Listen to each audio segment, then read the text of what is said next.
अगस्त 1947। Madras presidency, Tamil Nadu. विशिष्ट लोगों का एक समूह अपने जीवन काल की एक ऐतिहासिक यात्रा की तैयारी कर रहा था। उन्हें एक महत्वपूर्ण कार्य संपन्न करने के लिए आमंत्रित किया गया था।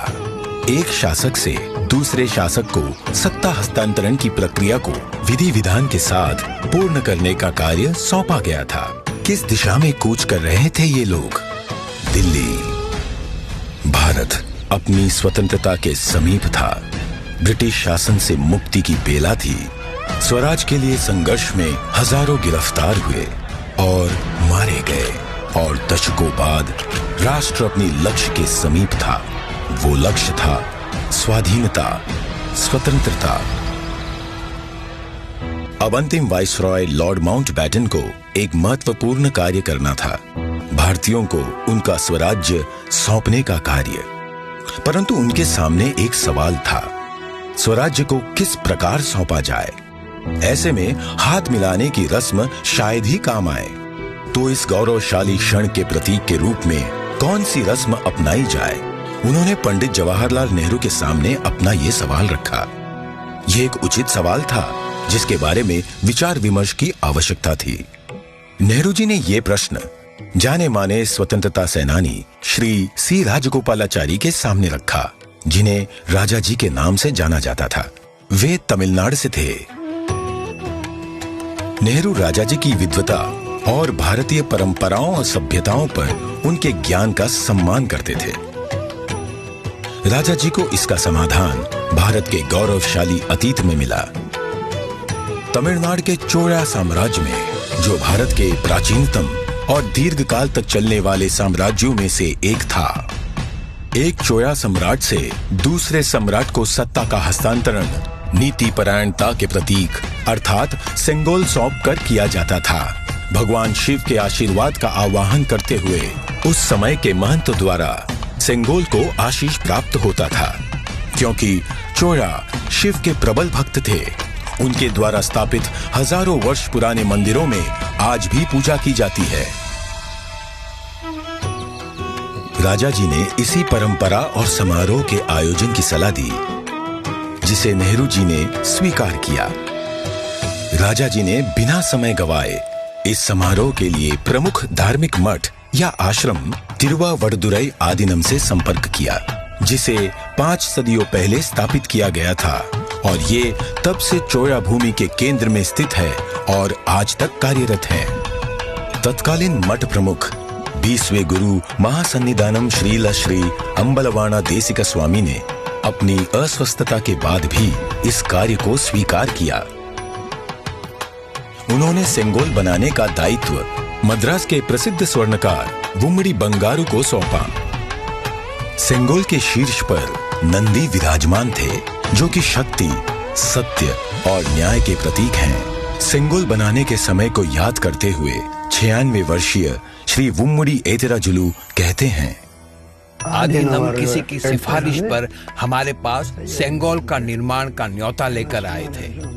उन्होंने हमें इसके चित्र दिखाए।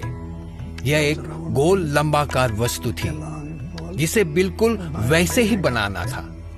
यह एक महत्वपूर्ण स्थान पर जा रहा था, इसलिए उच्च गुणवत्ता आवश्यक थी। हमें इसके निर्माण का आदेश मिला। यह चांदी से बना था, जिस पर सोने की परत थी। आदीनम के सानिध्य में इस निर्माण से जुड़कर मैं बहुत ही प्रसन्न था। स्वतंत्रता सबके लिए गौरवशाली क्षण था, पर आदीनम द्वारा हमें सेंगोल निर्माण का दायित्व सौंपने से उस क्षण का महत्व बढ़ गया था। परम पावन मठ प्रमुख ने उप प्रमुख श्रील श्री कुमारस्वामी तंबिरान, आदीनम के ओदुवार विशेष गायक माणिक्यम और नादस्वर विद्वान TN राजरत्नम पिल्लई को आयोजन संपन्न कराने का दायित्व सौंपा। ये दल एक विशेष विमान से दिल्ली पहुंचा।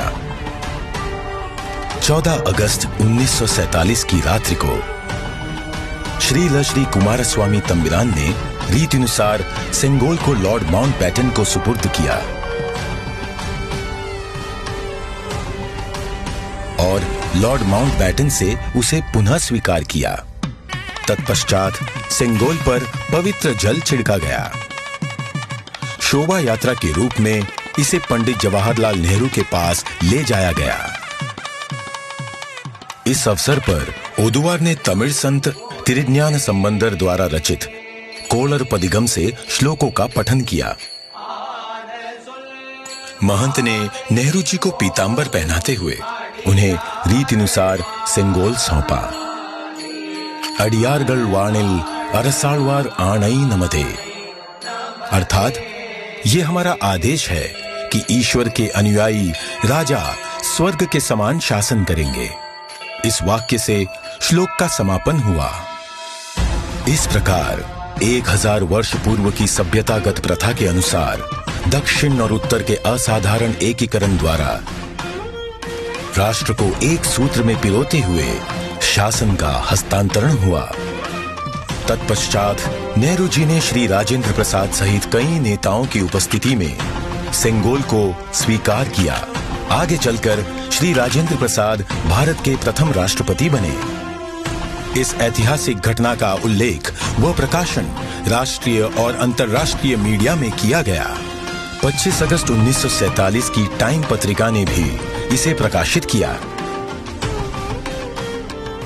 हस्तांतरण की प्रक्रिया के पश्चात पंडित जवाहरलाल नेहरू ने 14 अगस्त 1947 की मध्य रात्रि को अपना विश्व विख्यात भाषण राष्ट्र के नाम संबोधित किया।